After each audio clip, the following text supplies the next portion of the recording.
All right, guys, welcome back to another edition of our weekly show. We got a few things in mind this week to show you, things that came up that are always relevant to the inspection business, and I think some things that can help you out as a realtor as well. So let's check it out.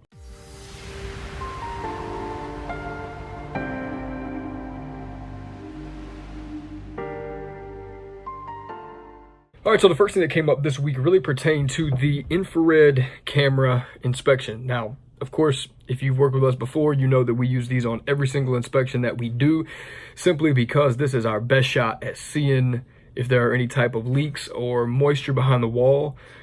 This infrared camera essentially points out any temperature differences that may lie behind walls or things of that nature. So for us, what we're doing is finishing up the inspection and then using this infrared camera here, which will pick up temperature differences, to shine behind things like walls, breaker panels, things of that nature. Because if something is hot or cold, it could be a problem. If we're shining it over a wall that is, we'll say in a basement, that could be an indication that there's moisture behind that wall if it shows up colder than the surrounding wall. Or in the case that we ran across this week, we were able to use the infrared camera to spot a bad service panel. So check this video out. All right, good afternoon, guys. We are wrapping up an inspection in Alabaster today. This will be number 3. And I'm just kind of putting up the finishing touches. But I came into the garage here, looking at the service panel. This is a new build. So service panel should all be well. But I'll walk over here to it. I take the dead front, I take the cover off here, and I'm looking at it, and I can feel heat coming from these breakers. Now, of course, we have an infrared camera. We use this often. So just to give you an example, let me turn it around for you. Infrared camera shows a temperature difference up in the corner. You can see the temperature moving slightly as I move the camera. So it's blue because, well, that wall is cool. If I move it to something that's a cooler surface, that temperature is going to drop, and the image in that infrared scan is going to get blue. Things that are hot nearby are going to be red. So if I move it to outside, it's really red, and you can see the temperature rising up high into the 90s. So as I feel the heat coming off of this breaker here, or over the service panel here, I went and grabbed the infrared camera, and here's what we've got.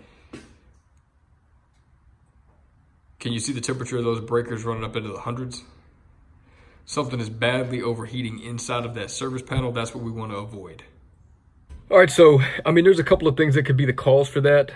In this particular case, you could have a loose connection, which increases the electrical resistance, which is measured in ohms, which we won't get into all that. But you could have a loose connection. You could have a bad breaker. You could have an appliance that's pulling additional weight on that breaker that it's connected to.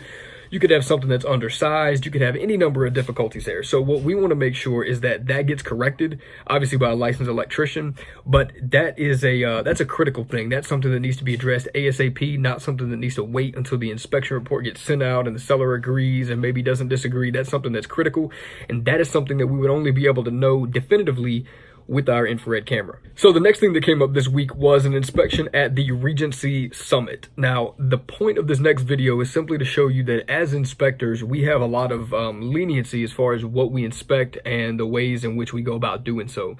If there are accesses to an attic, if there are accesses to a crawl space, but they're blocked and we're not able to get to them, it's perfectly acceptable for the inspector to just say, I can't get to it at the time of inspection.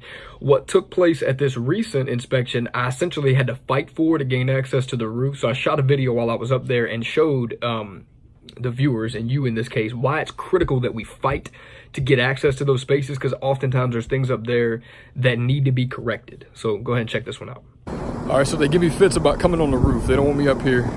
They really don't want me up here. But I tell them I got to, it's critical.